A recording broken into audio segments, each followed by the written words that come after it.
Hello, welcome to another episode of Kevin Rude's Garage.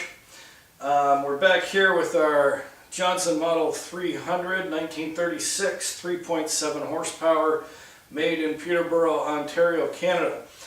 Had a lot of videos on this, and I think we're almost done. I know I've said that before, but I believe it this time. And we ran into an issue since the last video, and it's probably a good lesson when you're when you're restoring old boat motors in general. And there's two hazards you really run into quite a bit. One, you take it apart, and as you're taking it apart, you're writing down notes or you're taking pictures so that you put it back together properly. Of course, the problem with that is you're assuming whoever was in this motor last put it back together properly themselves. And with, in this case, an 80-year-old boat motor, you don't know how many people have been in here, when they were in here, and whether or not they knew what they were doing when they were in here. So you take all these pictures, you take all your notes, and all you end up doing is repeating someone else's mistake. The problem we ran into with this one is the second of the two items you got to watch out for, and that is, again, when you're taking it apart, if you don't have a parts diagram, you're just kind of assuming you've got all the parts. And what I ran into here was I was in fact missing a part. Did a lot more work on the lower unit, and it was pumping water, but still not well enough. And I should have done this early in the process, but I went to the AOMCI, Antique Outboard Motor Club Inc. Website, www.aomci.org, and I asked some of the members there if they had a parts manual for this motor. I had a hard copy hand-delivered to my house the next day, and I had a electronic copy sent to me the same day. So just great guys at the AOMCI, always willing to help out. Anyway, when looking at the parts diagram, it turned out I was missing a part. Let me show it to you.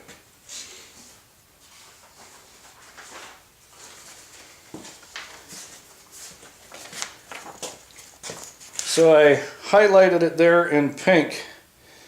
And you see that? It's a gasket.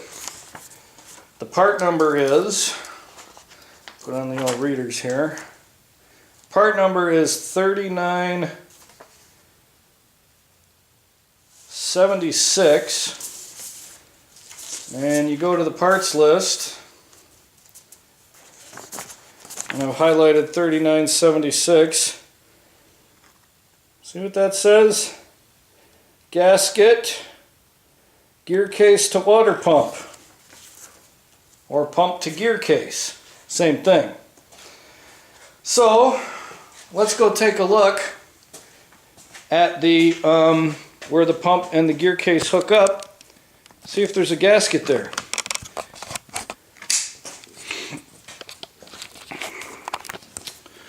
Alright, here's the lower unit.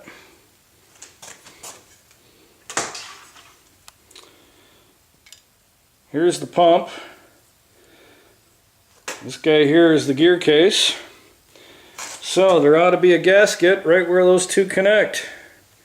Right here. And lo and behold, there's no gasket there. Just air. See that? The other thing, and I wonder if you can see this, but you can see how at this end where the nut is, the gap is narrower than at this end.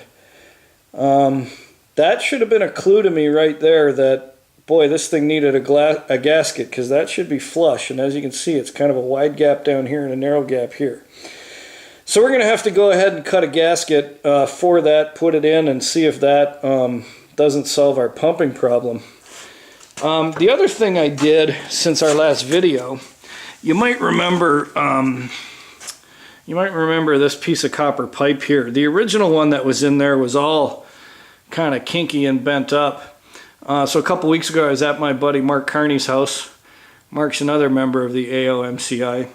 And he had a bunch of this 1/4-inch copper tube. So we just went ahead and cut a new tube. And as you can see here, no kinks in it now. The other thing we did when we were at Mark's is we disconnected this guy, started the motor, and the water came pumping out of here. Now the good thing was it pumped high enough to hit the gas tank, which was good. The problem was it wasn't in a steady stream. It was just kind of in squirts, which is what told me that, boy, I still had some work to do. I still had some air leakage in there, and which is what led me to the parts diagram, and then led me to the conclusion that we need a gasket between the gear case and the water pump.